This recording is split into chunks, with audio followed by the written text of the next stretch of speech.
countdown for blast off. X minus 5, 4, 3, 2, X minus 1, fire.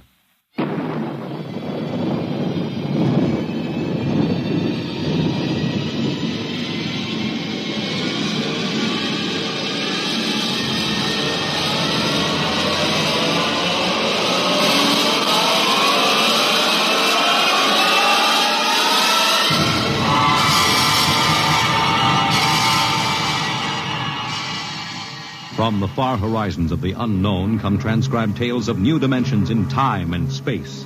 These are stories of the future, adventures in which you'll live in a million could-be years on 1,000 maybe worlds.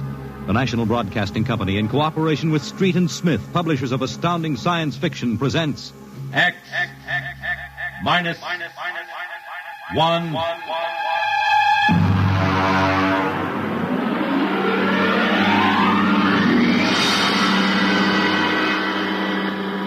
Tonight's story, Ray Bradbury's tale, The Veldt.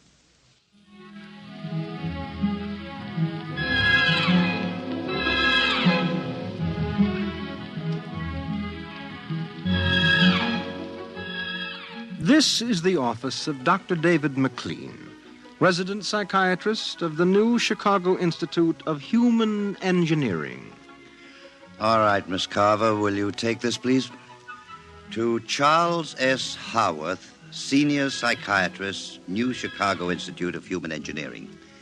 The following constitutes my report on the case of George and Lydia Abbott, which we discussed by telephone. Subject George relates onset of symptoms to the purchase of a $60,000 soundproofed Happy Life home. Under narcosynthesis during initial interviews, subject described the experience in the following manner. Miss Carver, would you play back the sonic record of the initial interview?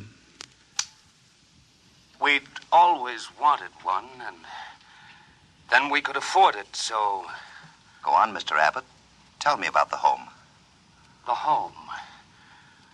Well, it was supposed to do everything, the agent told us. And it did, I guess. It clothed us, fed us, and rocked us to sleep, played and sang, and it was good to us. Very good, sure. Tell me about the nursery. The nursery. The nursery, ah. It was completely automatic? Completely automatic.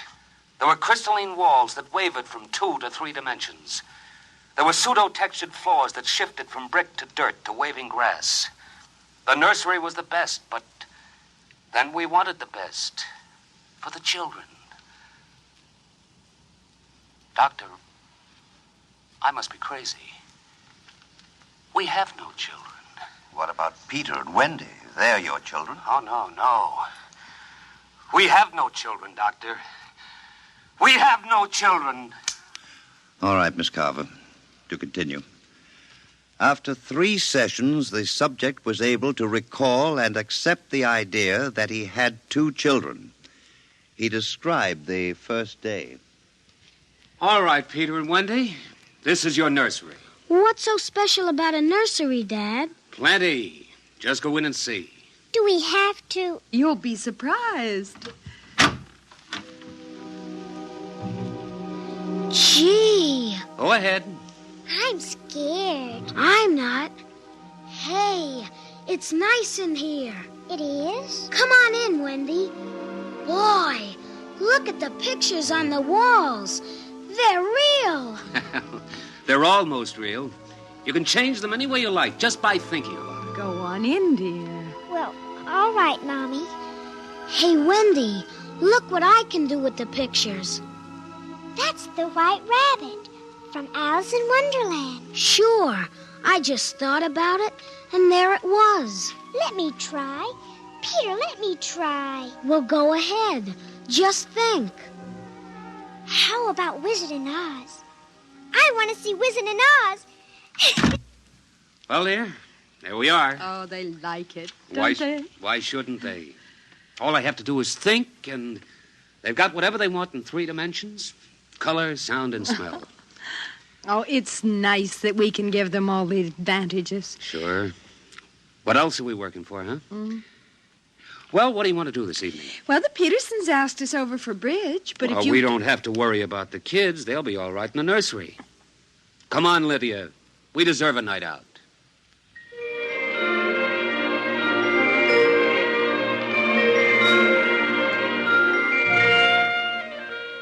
And in the nursery, the walls were a kaleidoscope of time and space and imagination. The green forest of Sherwood and the quiet forms of Robin and his merry men gave way to the roll of the high seas and the smell of salt in the air as Sir Henry Morgan sailed into the harbor at Jamaica. And behind the crystalline quartz walls, the vacuum tubes and grids and banks of metal image tape spun quietly and efficiently, erasing the line between illusion and reality. Of course, the electric bill from Consolidated Utilities was tremendous, but it was worth it. The happy life home breathed contentedly as life proceeded with soft automaticity as guaranteed in the brochure and bill of sale. George. George, I wish you'd look at the nursery. What's wrong with it? I don't know. I was in the nursery last week. It's perfectly all right. It's different now. What do you mean, different? I want you to come and see. Are the kids there? No. Madge Allen took them to a show along with her kids. That's why I want you to look at it now, before they get back. Oh, all right. But what you expect me to do, I don't know. I'm no mechanic. This isn't a question of a leaky faucet, George. All right, dear. I'm coming.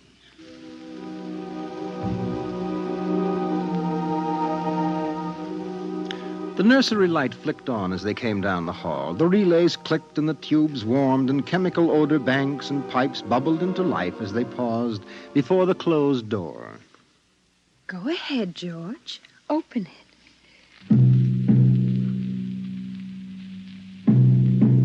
On all sides, in 3 dimensions, stretched the hot, tired landscapes of an African veldt reproduced to the last stick and pebble and bit of straw. The ceiling above them became a sky with a hot yellow sun. A wind blew in from the baked veltland. The hot straw smell of lion grass. The cool green smell of the hidden waterhole. The great rusty smell of animals. The howl of the jackal in the distance. And the papery rustling of the great vultures that wheeled and circled under the yellow burning sun. Let's get out of this sun. It's a little too real. Oh, George, you promised you'd look around. Well, I don't see anything. Wait a minute. There are the vultures. Filthy creatures. There are the lions. Far over that way. Yes, I see them. Well, they're on their way to the waterhole. They've just eaten. It's some animal. A zebra or a baby giraffe, maybe. Can you see it? Are you sure? It's a little late to be sure. Nothing over there but clean bone and the vultures swooping down for what's left. Did you hear that scream? What scream? About a moment ago. Sorry, no. Oh, here come the lions. George, they're frightening. Take it easy, Lydia. They're just illusion.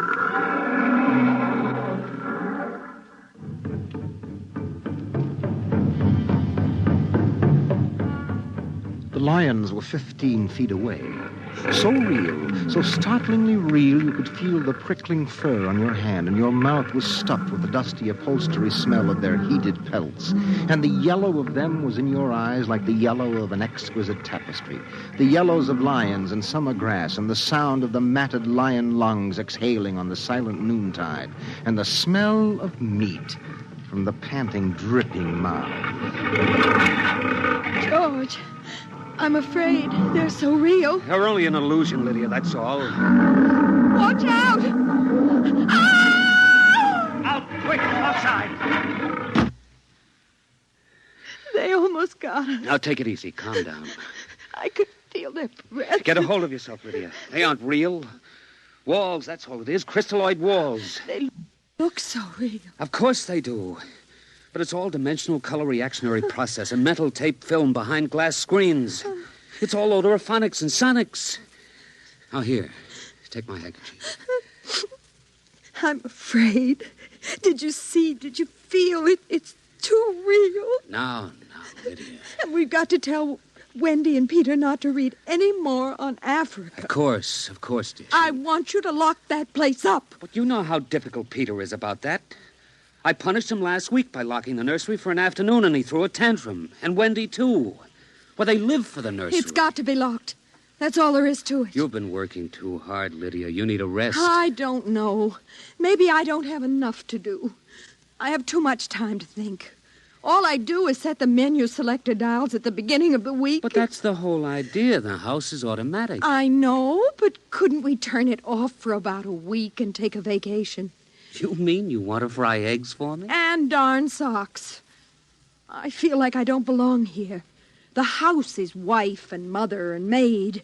How can I compete with the African Veldts?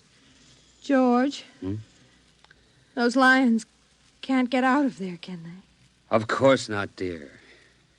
Now, don't think about it anymore.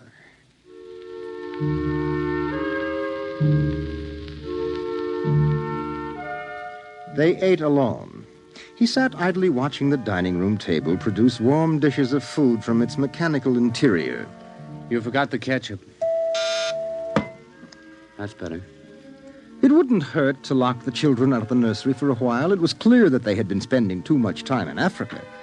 That sun, he could feel it on his neck still, like a hot paw. And the lions and the smell of blood. Remarkable how the nursery caught the telepathic emanations of the children's minds and created a life to fulfill their desires. The children thought zebras, and there were zebras. Sun, sun. Giraffes, giraffes. Death, and death. They were so young. But long before you knew what death was, you were wishing it on someone else. But this, the long, hot African veldt, the awful death in the jaws of a lion, and repeated again and again and again. The children came home dutifully at 8:30. Hi, Mom. Hi, Pop. Hi. Darlings. Do you want something to eat, dear? We're just having dessert. We're full of strawberry ice cream. And hot dogs. We'll just sit and watch. Sure. Peter, tell us about the nursery. The nursery? All about Africa and everything. I don't understand. Well, your mother and I were just traveling through Africa with rod and reel. There's no Africa in the nursery. Oh, come now, Peter. We know better. I don't remember any Africa. Do you, Wen? Go run and see, huh? Sure. I'll be right back. Wendy, come back here. Wendy! Oh, she'll be right back, Pop. She doesn't have to. I've seen it. Come on. Sure, Pop, but Wendy'll tell us. Open the door. See, Daddy? It's not Africa. It's Florida. Like in Bambi. There go the deer. See? It isn't Africa. I see it isn't. Go to bed. But it isn't 9 o'clock. You heard me. Go to bed. Okay. Good night, Mom. Good night, Pop. Good night. Good night, dear. I'll be right in. Wait a minute, Lydia. Look at this. What is it? This is the corner where the lions were, isn't it? What is that you picked up? An old wallet of mine. There's a smell of hot grass on it. The smell of a lion. It's wet with saliva. And it's been chewed. George, those smears are blood. Come on out. Now let's go to bed.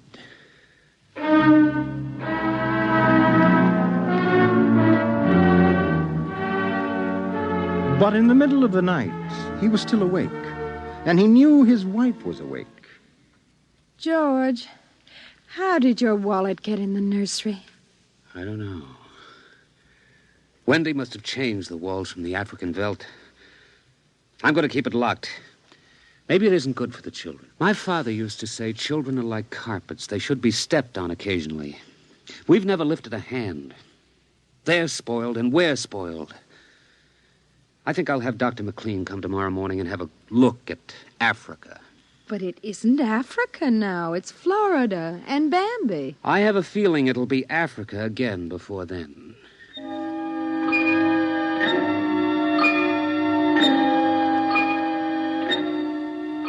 Although their automatic somno beds tried very hard, the two adults could not be rocked to sleep for another hour.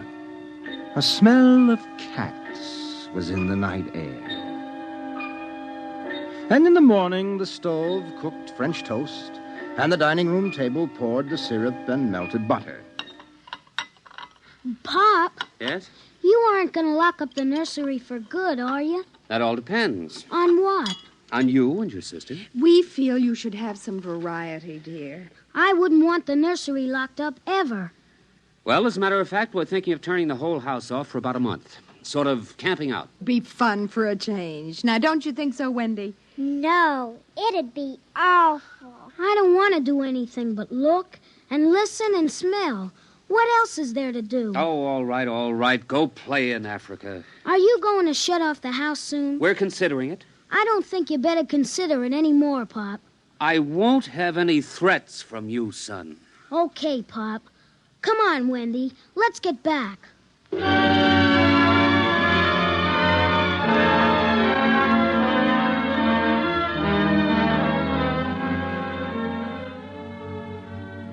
After breakfast, Dr. David McLean arrived.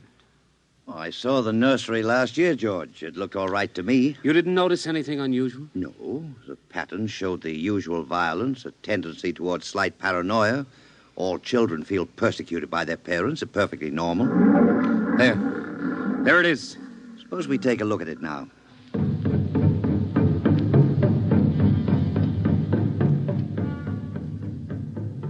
They entered without knocking and sent the children out. The screams had faded and the lions were feeding quietly under the trees. I wish I could see what they're eating. How long has this been going on? A little over a month. Certainly doesn't feel good. I don't want feelings. I want facts. George, a psychologist never saw a fact in his life. He knows about feelings. And this doesn't feel good. Now, my advice to you is to have the whole room torn down and your children brought to me every day for the next year for treatment. Is it that bad? I'm afraid so.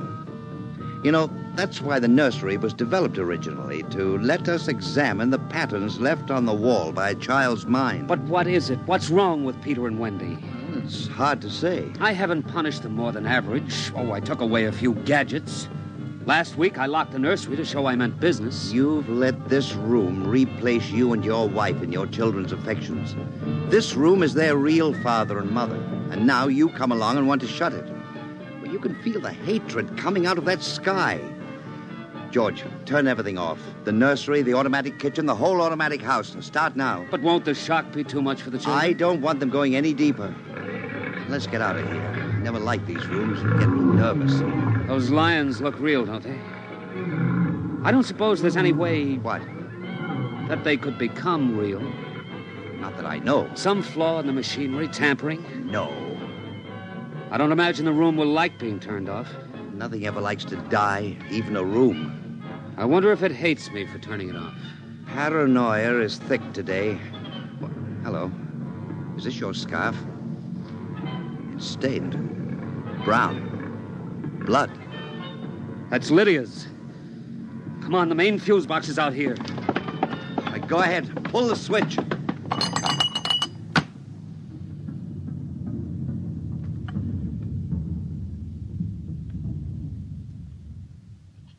Yeah. It's off.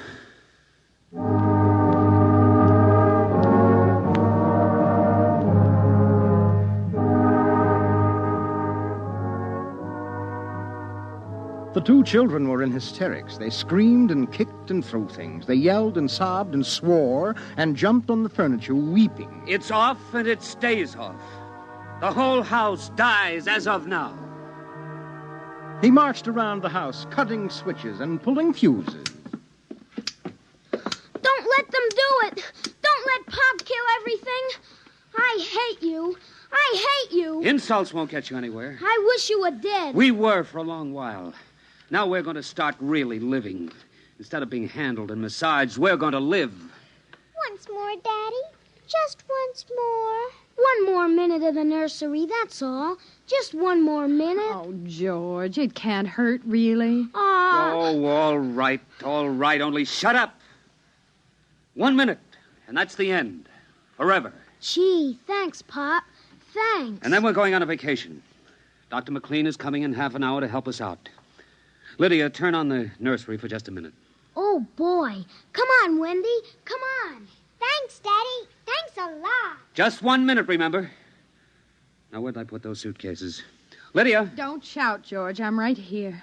Did you leave them alone in the nursery? Well, I've got to get ready, George. Well, I guess we better get them out of there before they get involved with those beasts again. Pop! Pop, come here! Daddy! Mommy! Come on, quick. Wendy! Peter! What's the matter? Hurry up. Open the nursery. Wendy! Peter! They aren't anywhere. Wendy? Peter? Peter! The door. Open the door. They've locked it from the outside. Peter! Peter!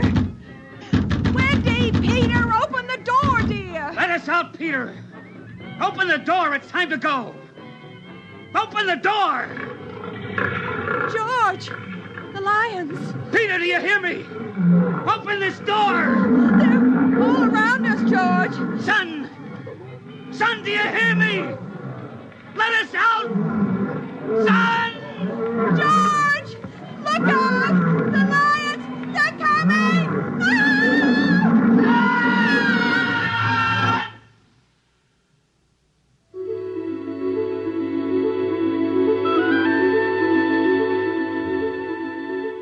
When Dr. David McLean came, half hour later, he found the two children in the nursery sitting in the center of the open glade eating a picnic lunch. Beyond them was the waterhole and the yellow Veldt land. Above was the hot sun.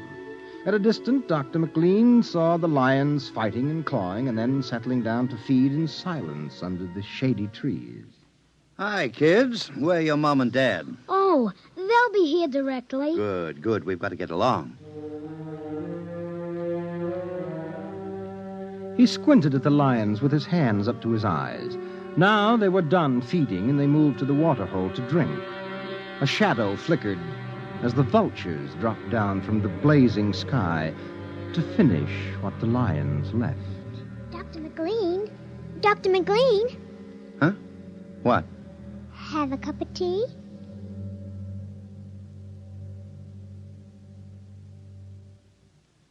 Which concludes my report to date. There were no lions, of course. Not in a physical sense. Lydia and George were devoured, however, almost as surely as if there had been lions. Their personalities were devoured by the mechanistic marvels which had usurped their role as parents. All four members of the family are under intensive therapy now and are doing as well as can be expected. Send that by telerope, Miss Carver. Oh, and would you ask George Abbott to step inside? I'm ready for him now. You have just heard X-1, presented by the National Broadcasting Company in cooperation with Street and Smith, publishers of astounding science fiction. Tonight, by transcription, X-1 has brought you The Veldt, written by Ray Bradbury and adapted for radio by Ernest Kenoy. Featured in the cast were Mary Patton, Bill Quinn, David Pfeffer, Beverly Lunsford, Charles Penman, and John Larkin. Your announcer, Fred Collin. X-1 was directed by Dan Sutter and is an NBC Radio Network production.